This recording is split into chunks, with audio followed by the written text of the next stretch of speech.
I'm here in the rotunda at the Idaho State Capitol building in Boise. I think this is the most beautiful capitol of any state in the nation. Behind me is a facsimile reproduction of the Declaration of Independence. If you come to the Idaho State Capitol, you can sign the Declaration. They will add your signature below the signatures of our founding fathers. President John Quincy Adams famously said that the Declaration of Independence laid the cornerstone of human government upon the first precepts of Christianity. So what did he mean when he said that? Well, did you know that there are actually 4 references to the God of the Bible in the Declaration? The first reference is the laws of nature and the laws of nature's God. God's law that all nations must follow. The laws of nature refer to God's natural law revealed through nature and reason. The laws of nature's God referred to God's law revealed through special revelation, through the Bible. The second reference to the God of the Bible in the Declaration of Independence is that famous sentence, which we all know so well.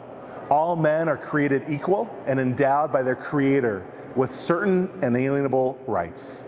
Our rights come from God, and no lesser power, including human government, can take those rights away. The third reference to the God of the Bible in the Declaration of Independence is when our founding fathers called God the supreme judge of the world. God holds nations accountable for their actions. In Scripture, we see a promise and a warning for nations. The promise is found in Psalm 33:12. Blessed is the nation whose God is the Lord. The warning is found in Psalm 9:17. The wicked shall be turned into hell, and all the nations that forget God. And this is why founding father George Mason famously said that because nations cannot be rewarded or punished in the next life, they must be rewarded or punished in this.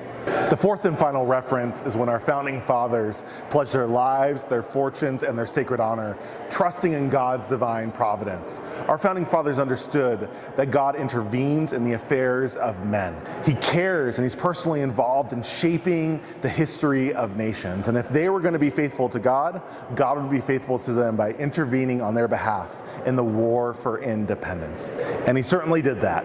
So this Independence Day, let's celebrate and remember the biblical principles that undergirded our Declaration of Independence. God bless.